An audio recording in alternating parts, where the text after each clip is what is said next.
Hola, hoy vamos a hacer una exploración detallada de un tema que, bueno, literalmente está sobre nuestras cabezas y creciendo cada día, la basura espacial. Es un desafío silencioso, ¿no? Pero con consecuencias que podrían ser enormes. Vamos a analizarlo bien a fondo, basándonos en los puntos clave de un informe detallado que estuvimos revisando. Nuestra misión hoy: entender qué es exactamente esta basura, por qué se habla de una crisis inminente, qué se está haciendo, qué soluciones hay y, muy importante, qué dilemas éticos y de gobernanza nos plantea esto para el futuro en el espacio. Ok, vamos a desglosar esto. Sí, y creo que es fundamental empezar entendiendo la escala del problema, porque no hablamos de simple chatarra flotando ahí arriba. Son millones, literalmente millones de fragmentos, desde motitas de polvo hasta, bueno, satélites del tamaño de un autobús fuera de control. Y viajan a velocidades aterradoras. Es como el legado no deseado de más de 60 años de actividad espacial.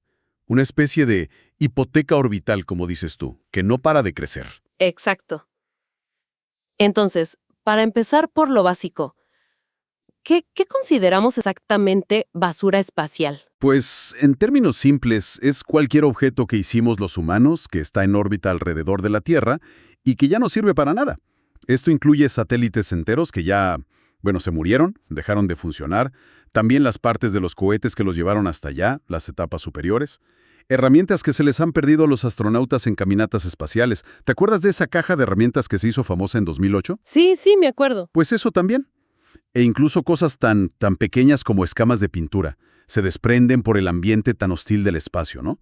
El origen es 100% nuestro, desde el Sputnik 1, allá por 1957. ¿Y de dónde viene la mayoría? O sea, ¿son principalmente satélites viejos que ya no funcionan? Los satélites y las etapas de cohetes muertos son una parte importante, ¿sí?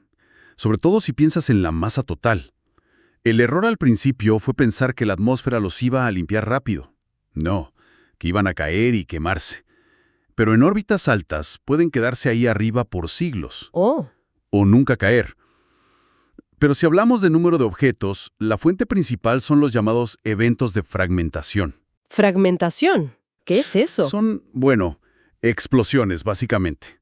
A veces explotan porque les queda combustible residual, o las baterías fallan y ¡pum!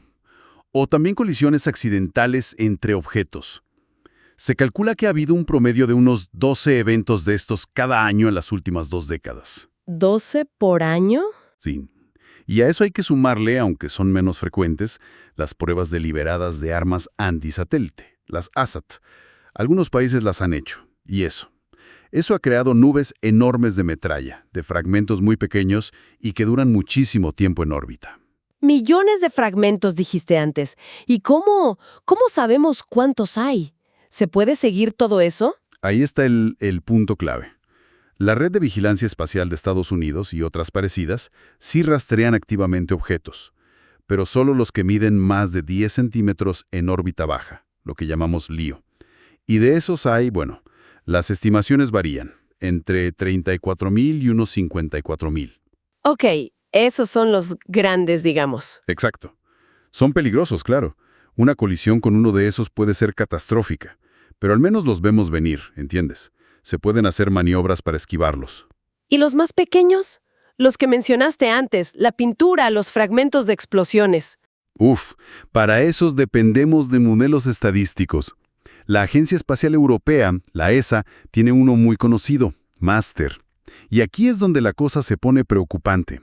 Se estima que hay cerca de 1 millón de fragmentos que miden entre 1 y 10 centímetros. ¡1 millón! Sí, y estos son quizá los más peligrosos de todos. ¿Por qué? Más que los grandes, que sí se pueden rastrear. Justamente por eso.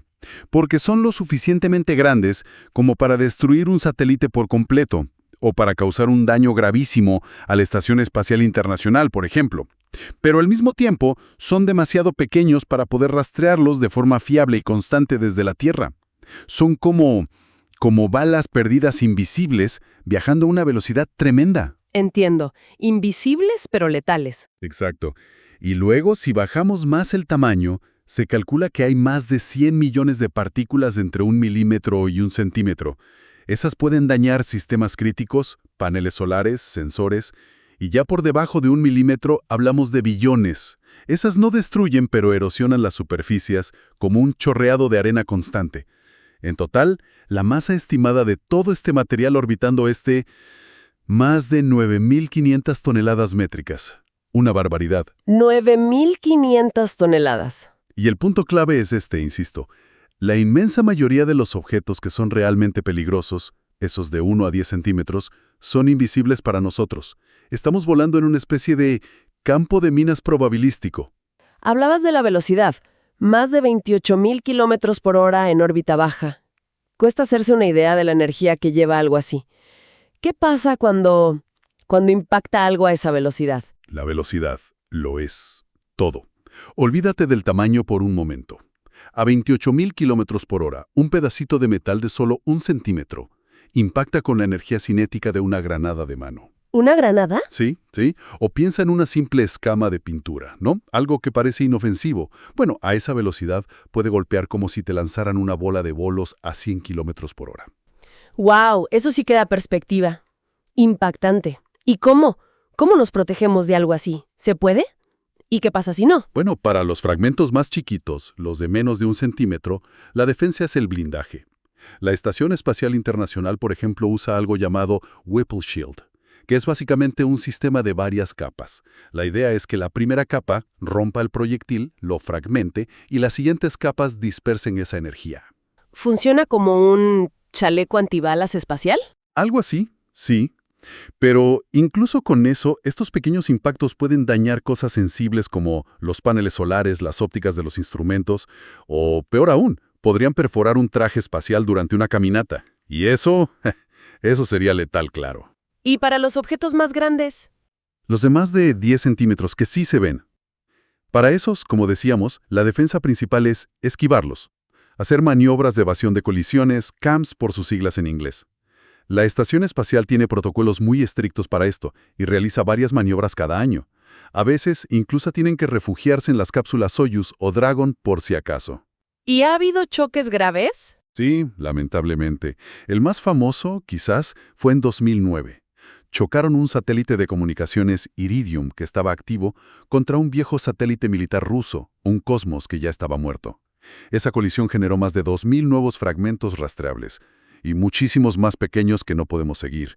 Fue una llamada de atención muy seria. Uf. Y eso me lleva a algo que mencionaste antes de pasada, la cascada, el famoso síndrome de Kessler.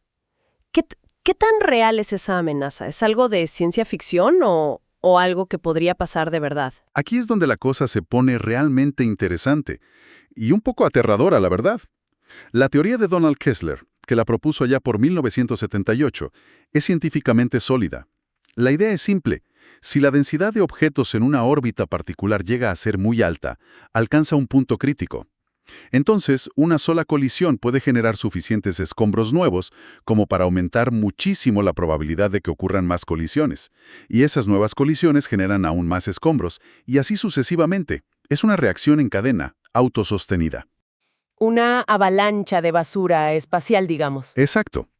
El resultado final, según la teoría, sería que ciertas órbitas, las más útiles, quedarían tan llenas de metralla que serían prácticamente inutilizables. Y no por años, sino por siglos, o incluso milenios. ¿Y estamos cerca de ese punto crítico? ¿O ya lo pasamos? Pues sí, el consenso científico actual es que sí, que ya hemos superado ese umbral de densidad crítica en algunas altitudes clave de la órbita baja terrestre, LEO, especialmente en la zona entre los 800 y 1.000 kilómetros de altitud.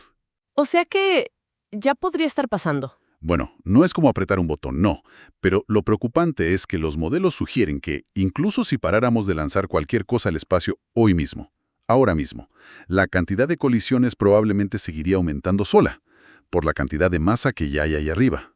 Eso es inquietante. Sí, y encima, estamos en la era del New Space, con planes para lanzar decenas de miles de satélites nuevos para formar megaconstelaciones.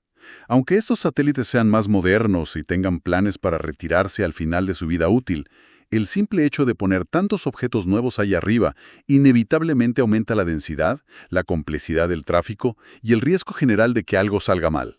Es como añadir más coches a una autopista ya congestionada y sin torre de control. Exactamente. Y ojo, que no es solo un riesgo físico de colisiones, también podría convertirse en un riesgo económico. Si el riesgo de impacto se dispara, las primas de los seguros para lanzar y operar satélites podrían volverse prohibitivas. El espacio podría cerrarse económicamente antes incluso de que la cascada física sea evidente. Y este problema no solo afecta a los satélites que usamos todos los días o a los astronautas, tiene impacto en otras áreas. Pienso en la ciencia, por ejemplo. Absolutamente. Tiene un impacto directo y creciente. Para la astronomía que se hace desde la Tierra, la óptica, es un problema serio. Los reflejos del Sol en todos estos satélites, y hasta en fragmentos grandes de basura, dejan unas estelas brillantes en las imágenes de larga exposición que toman los telescopios. Arruinan las observaciones científicas, sobre todo para los grandes observatorios que buscan objetos muy débiles. Claro, les contaminan las fotos. Exacto. Y para la radioastronomía que escucha señales de radio del universo, el problema es la interferencia. La creciente cantidad de satélites emite señales de radio que pueden, ahogar las señales cósmicas débiles que los radiotelescopios intentan detectar. Es como intentar escuchar un susurro en medio de un concierto de rock. Muy buena analogía. Y luego hay un impacto más sutil si quieres, cultural o filosófico. La contaminación del cielo nocturno, ver cada vez más puntos de luz artificial moviéndose por ahí, altera una conexión con el cosmos que la humanidad ha tenido desde siempre. Es un patrimonio común que estamos degradando poco a poco. Frente a este panorama, que parece bastante complicado, ¿qué se está haciendo? Supongo que lo primero es intentar no ensuciar más, ¿no? Correcto. Eso es lo que llamamos mitigación. Y sí, existen directrices internacionales para esto. Fueron desarrolladas por organismos como el Comité Interagencia de Coordinación de Basura Espacial, el IDC, y luego adoptadas por las Naciones Unidas a través de su Comité del Espacio, COPUOS. Se centran en principios bastante lógicos: limitar la basura que se genera durante las operaciones normales de un satélite, evitar que las naves se exploten solas al final de su vida. Eso se llama pasivación. Sí, asegurarse de que no quede energía almacenada a bordo que pueda causar una explosión más tarde, ventilar el combustible que sobre, descargar las baterías, frenar las ruedas de reacción, cosas así. Y, por supuesto, retirar las naves de las órbitas más usadas cuando terminan su misión, y evitar colisiones deliberadas o pruebas de armas antisatélite. Suena bien en teoría, pero ¿funcionan estas directrices? ¿Se cumplen? Ese es el gran pero. El problema fundamental es que estas directrices internacionales son voluntarias, no son leyes vinculantes a nivel global. Ah, o sea que no hay multas si no las cumples. Exacto. La aplicación depende de cada país, de cada agencia espacial, y es desigual. Algunos son más rigurosos que otros. Sin embargo, no hay que quitarles mérito. Han impulsado buenas prácticas de ingeniería. La pasivación, por ejemplo, es algo que ya se hace bastante. Y lo de retirar las naves al final de su vida útil, lo que se llama EOL, End of Life, también se intenta.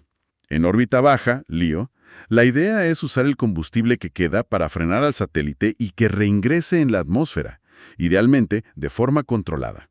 Y se intenta diseñar los satélites para que se desintegren lo máximo posible al reentrar, Design for Demise. Si son objetos muy grandes que no se van a quemar del todo, se intenta que caigan en zonas remotas del Océano Pacífico Sur, el llamado cementerio de naves espaciales. ¿Y en órbitas más altas? Como la geoestacionaria, donde están los satélites de comunicaciones. Ahí la reentrada requiere muchísima energía, mucho combustible. Así que la práctica habitual es moverlos un poco más arriba a una órbita cementerio, para dejar libre la órbita geoestacionaria, que es muy valiosa. He leído algo sobre un cambio reciente en las reglas para desorbitar en LEO, que antes daban 25 años y ahora 5. ¿Qué significa eso? Sí, ese es un cambio potencialmente muy importante. La directriz clásica, la de los 25 años, sugería que un satélite en LEO debía ser retirado en un plazo máximo de 25 años tras finalizar su misión. Pero con la llegada de las megaconstelaciones, con miles de satélites, 25 años empezó a parecer demasiado tiempo. Aumentaba mucho el riesgo de colisión acumulado. Entonces, en 2022, la FCC, que es el regulador de comunicaciones en Estados Unidos, impuso una nueva regla. solo 5 años para los satélites que operen bajo su licencia. Vaya cambio, de 25 a 5. Sí, y es muy significativo porque es una regulación nacional, obligatoria, y mucho más estricta que las directrices internacionales voluntarias. Básicamente obliga a los operadores a incluir sistemas de desorbitación fiables y rápidos desde el diseño inicial del satélite. Es muy probable que esta regla de 5 años se convierta en el nuevo estándar de facto a nivel mundial, o al menos presione para que otros países adopten medidas similares. Entonces, aunque el cumplimiento general sea bajo, la regulación está empezando a empujar en la dirección correcta. Exacto. Está forzando, poco a poco, a pensar en todo el ciclo de vida del satélite desde el principio, no solo en lanzarlo y operarlo. Hay un cambio hacia el diseño para la sostenibilidad. Pero si dijiste antes que ya hemos superado el punto crítico en algunas zonas y que el cumplimiento de las reglas para no ensuciar más todavía es bajo, ¿basta con eso? ¿Basta con intentar no generar más basura? ¿O hay que empezar a limpiar lo que ya hay? Justo ahí querías llegar. Y la respuesta es no, ya no basta. La mitigación, o sea, prevenir nueva basura, es absolutamente esencial, pero ya no es suficiente para estabilizar el entorno en Leo y menos para reducir el riesgo. Necesitamos, sí o sí, empezar a retirar activamente objetos grandes y peligrosos que ya están allá arriba desde hace años. Eso es lo que se conoce como eliminación activa de desechos, o ADR por sus siglas en inglés, Active Debris Removal. Suena complicadísimo. ¿Cómo haces para atrapar un trozo de basura espacial que va a 28,000 kilómetros por hora y que a lo mejor está girando sin control? Es muy complicado, sí. Pero se están desarrollando y probando varias tecnologías. Para capturar objetos de cerca, hemos visto demostraciones con redes, como lanzar una red de pesca espacial. ¿Una red? Sí, son útiles para objetos que giran o que tienen formas irregulares y son difíciles de agarrar de otra manera. También se han probado arpones. Como el Capitán Ahab persiguiendo a Moby Dick. Algo así. Los arpones podrían servir para objetos grandes y más robustos, como las etapas superiores de los cohetes. La misión europea Remove the Breeze, en 2018, probó tanto una red como un arpón con éxito. Interesante. ¿Y qué más? También se está trabajando mucho con brazos robóticos, muy parecidos a los que hay en la estación espacial, pero adaptados para esta tarea. Requieren sistemas de navegación y control muy sofisticados para acercarse y agarrar un objeto que no coopera. De hecho, la misión Clear Space 1 de la ESA, que se espera lanzar sobre 2026, va a intentar justamente eso. Usar varios brazos robóticos para capturar una pieza de un cohete Vega que quedó ahí arriba. Esa sería la primera vez que se elimina un desecho real, ¿no? Algo que no se diseñó para ser capturado. Exacto, sería un hito histórico. Porque hasta ahora, las demos han sido más bien con objetos preparados para la prueba. Clear Space 1 va por un trozo de basura no cooperativa real. Y una vez que lo atrapas, sea con red, arpón o brazo, ¿qué haces con él? No lo puedes dejar ahí agarrado. No, claro, necesitas llevártelo de ahí. Se habla de remolcadores espaciales, naves especializadas que una vez capturado el desecho, lo arrastran. ¿A dónde? Pues o bien lo bajan para que se reingrese en la atmósfera y se queme de forma segura. O si están en órbitas muy altas, lo suben a la órbita cementerio. Para facilitar estas capturas en el futuro, sobre todo con satélites nuevos, también se ha probado el acoplamiento magnético. Imanes gigantes. Algo así. La idea es que los satélites nuevos lleven una placa metálica simple y el remolcador use un electroimán para acoplarse. La misión japonesa ELSA-D lo demostró muy bien en 2021. Funciona. Pero claro, solo sirve para satélites futuros que se diseñen con esa placa. Y también hay ideas más, de ciencia ficción por ahora, como usar láseres. ¿Láseres para destruir la basura? No exactamente para destruirla, porque eso podría crear más fragmentos. La idea es usar un láser potente, desde Tierra o desde otro satélite, para calentar una pequeña zona de la superficie del desecho. Ese calentamiento vaporiza un poquito de material, creando un pequeño chorro de plasma como un micropropulsor. Y ese empuje, aplicado repetidamente, podría ir cambiando la órbita del desecho poco a poco hasta que caiga y se queme. Es una idea interesante para objetos pequeños o que giran mucho. Parece que hay muchas ideas y tecnologías en desarrollo. Remove Debris, ELSA-D, Clear Space 1. Entonces, ¿cuál es el principal obstáculo para empezar a limpiar a gran escala, si la tecnología está avanzando? Pues hay dos grandes dilemas, yo diría. El primero sigue siendo técnico y de enfoque. Muchas de las tecnologías que están más maduras, como el acoplamiento magnético que comentábamos, funcionan muy bien, pero con satélites futuros diseñados para ser cooperativos, para que se dejen atrapar fácilmente. Pero el problema gordo, el urgente, son las miles de toneladas de basura heredada. Esos objetos viejos lanzados hace décadas, que a menudo están dañados, girando sin control, y que no fueron diseñados pensando en que alguien vendría a recogerlos. Capturar esos es muchísimo más complejo, más arriesgado y más caro. Entiendo. ¿Y el segundo dilema? Es el dinero. Bingo.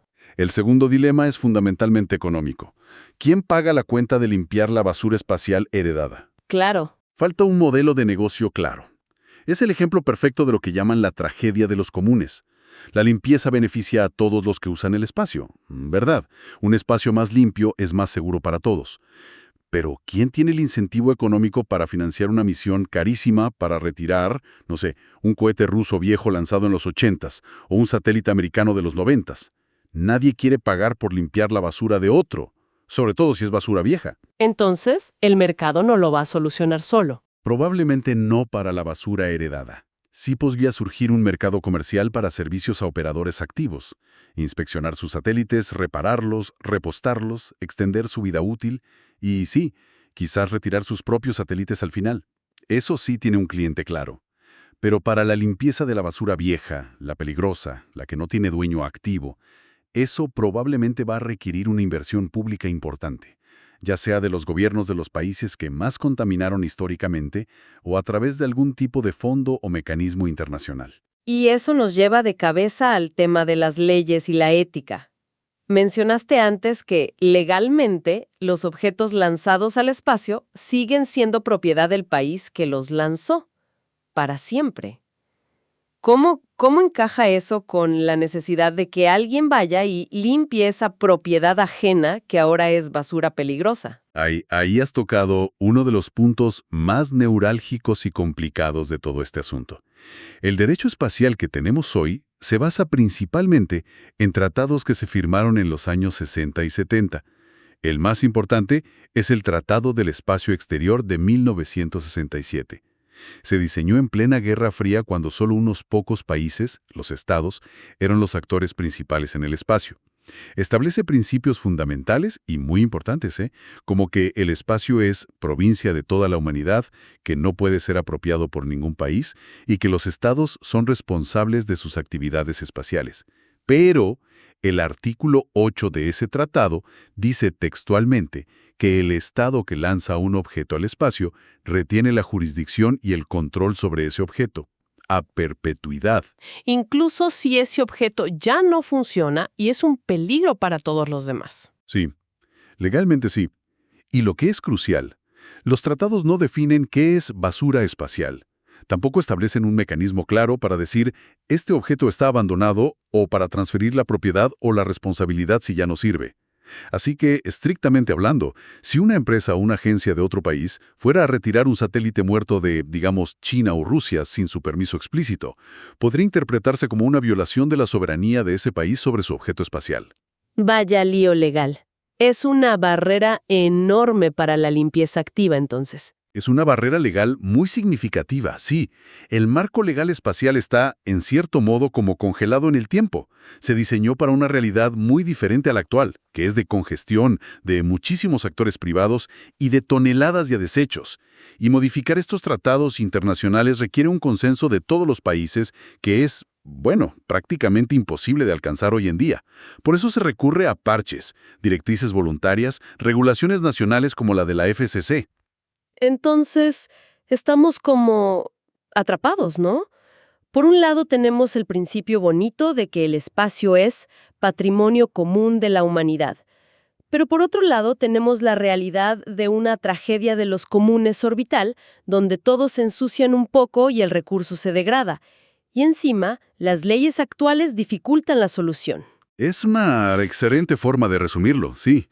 La basura espacial es el ejemplo del libro de texto de cómo actores individuales, buscando su propio beneficio y externalizando los costos de la contaminación, porque dejar basura ahí arriba sale gratis, pueden acabar arruinando un recurso compartido que es vital para todos. Y esto nos lleva a preguntas éticas muy profundas. Sobre la equidad, por ejemplo, ¿tienen las naciones que históricamente han generado más basura una responsabilidad mayor de limpiar ahora o pagamos todos escote? ¿Y cómo aseguramos que las naciones emergentes, que recién empiezan a acceder al espacio, tengan un acceso justo y seguro si las órbitas más útiles están cada vez más llenas de peligros creados por otros antes? Es complejo. ¿Hacia dónde deberíamos ir entonces? ¿Cuál es el concepto o la idea que podría guiarnos para salir de este embrollo? Se habla cada vez más, y creo que es el camino correcto, del concepto de sostenibilidad orbital. Sostenibilidad orbital. Sí, significa básicamente usar el espacio de una manera que asegure que sigue estando disponible y seguro para las generaciones futuras. Que no comprometamos su uso a largo plazo por nuestras acciones de hoy. Implica un cambio de mentalidad fundamental. Dejar de ver el espacio solo como una frontera infinita para explotar y empezar a reconocerlo como lo que es, un ecosistema orbital finito, frágil y que requiere una gestión cuidadosa. Una especie de custodia intergeneracional. Pasar de la conquista a la custodia. Exacto. Y eso, para ser efectivo, necesita ir más allá de las buenas intenciones y las directrices voluntarias. Necesitamos normas más robustas, quizás eventualmente vinculantes a nivel internacional. Y también necesitamos encontrar formas de abordar la brecha de responsabilidad. Hoy en día, si un fragmento pequeño, no identificable, daña un satélite, es casi imposible saber de quién era originalmente ese fragmento. Y si no puedes probar quién causó el daño, no hay consecuencias. Eso diluye mucho la responsabilidad. Es un desafío enorme, sin duda, y que involucra a muchísimos actores diferentes. ¿Quiénes están jugando qué rol en todo esto actualmente? Y ADC, que mencionamos, ellos proporcionan los foros para discutir políticas, para compartir información, para desarrollar esas directrices de buenas prácticas. Son importantes para la coordinación. Luego están las agencias espaciales nacionales, como la ESA europea, la NASA estadounidense, JAXA japonesa. Ellas están a la vanguardia de la investigación científica, en seguir los objetos, en modelar el riesgo, en investigar nuevas tecnologías. Y también financian y lideran las misiones pioneras de demostración y de eliminación de basura, como ClearSpace One. ¿Y el sector privado? Mencionaste antes las megaconstelaciones como parte del problema, pero ¿pueden ser también parte de la solución? Definitivamente son un arma de doble filo. Por un lado, sí, el gran volumen de satélites que planean lanzar las empresas de megaconstelaciones aumenta drásticamente la densidad orbital y, por tanto, el riesgo de colisiones o de fallos que generen más desechos. Aunque es cierto que estas empresas suelen incorporar planes de desorbitación más estrictos que en el pasado. Pero por otro lado, el sector privado es un motor de innovación increíble. Están surgiendo muchas startups, empresas pequeñas y ágiles, que se especializan precisamente en desarrollar tecnologías para eliminar basura espacial, ADR. Nombres como ClearSpace, que mencionamos, o Astroscale, son ejemplos. Y también hay empresas privadas que desarrollan sistemas muy avanzados para rastrear objetos en órbita, complementando a las redes militares. Se está desarrollando todo un nuevo mercado, que se llama Servicios en órbita, OOS, On-Orbit Servicing, que no es solo eliminar basura, sino también inspeccionar satélites de otros, repararlos, repostarlos con combustible, extender su vida útil. Es un sector emergente muy interesante. Parece entonces que la clave estará en la colaboración entre lo público y lo privado, ¿no? Es absolutamente esencial. No hay otra manera. El sector público, los gobiernos y las agencias tienen un rol crucial en varias cosas. Primero, establecer el marco regulatorio, idealmente normas vinculantes y globales que creen un campo de juego nivelado. Segundo, financiar la investigación y el desarrollo de las tecnologías más arriesgadas o que no tienen un retorno comercial inmediato. Y tercero, quizás actuar como cliente ancla, contratando las primeras misiones de limpieza de los desechos heredados más peligrosos para ayudar a que el mercado despegue. Y el sector privado aporta la innovación, la agilidad, la eficiencia operativa y, a largo plazo, la capacidad de escalar las soluciones y reducir los costos. Pueden desarrollar modelos de negocio viables para estos servicios en órbita. Lo interesante, y quizás el lado positivo de esta crisis, es que nos está forzando a todos, gobiernos, agencias, industria, a hacer una transición que era necesaria. Pasar de un modelo espacial que era muy lineal, lanzar y olvidar, básicamente. Usar y tirar. Exacto, usar y tirar, hacia un modelo mucho más circular. Lanzar, usar, dar servicio para extender la vida, quizá reutilizar componentes y al final, retirar responsablemente. Es un cambio de paradigma que está creando un nuevo sector económico espacial, esperamos, más sostenible. Bien. Intentando entonces resumir los puntos clave de todo este análisis tan profundo que hemos hecho. La basura espacial es una amenaza muy real y además creciente, una especie de tragedia de los comunes, pero en órbita. Prevenir que se genere más basura, la mitigación, es crucial, sí, pero ya no es suficiente por sí sola. Necesitamos activamente empezar a limpiar el espacio, la eliminación activa, ADR. Pero esta limpieza enfrenta desafíos tecnológicos importantes y, sobre todo, obstáculos económicos y legales muy grandes, especialmente para esa basura heredada, la más antigua y peligrosa. Entonces, ¿qué significa todo esto en perspectiva? ¿Con qué nos quedamos? Yo diría que nos quedamos con la idea de que estamos en un punto de inflexión crítico. Necesitamos urgentemente que la forma en que gobernamos el espacio evolucione. Tiene que superar las limitaciones legales que vienen del pasado, de la Guerra Fría, y tenemos que adoptar, de verdad, una ética de sostenibilidad orbital y de responsabilidad pensando en las generaciones futuras. La solución no va a venir solo de la tecnología, por muy avanzada que sea. Requiere un compromiso concertado a nivel legal, a nivel económico y fundamentalmente a nivel ético, para asegurarnos de que el espacio siga siendo un recurso valioso y seguro para todos en el futuro. Y esto nos deja, creo, con una pregunta final para la reflexión, una que surge directamente de todo lo que hemos hablado y del análisis que revisamos. Dado que limpiar la basura espacial vieja, la heredada, beneficia a toda la humanidad, pero no tiene un modelo de negocio claro para que lo haga una empresa, ¿cómo podríamos diseñar un sistema internacional, quizá un fondo común, quizá algún mecanismo de responsabilidad compartida basado en cuánto ha contaminado cada uno, que sea realmente efectivo y justo? ¿Cómo aseguramos que el espacio siga siendo un recurso seguro y accesible para las próximas generaciones, y no solo para los países o las empresas que puedan permitirse el lujo de limpiarlo o de navegar con cuidado a través de él? Una pregunta compleja, sin duda, y que queda abierta. Con ella concluimos esta exploración detallada del gran desafío orbital de la basura espacial. Muchas gracias por acompañarnos.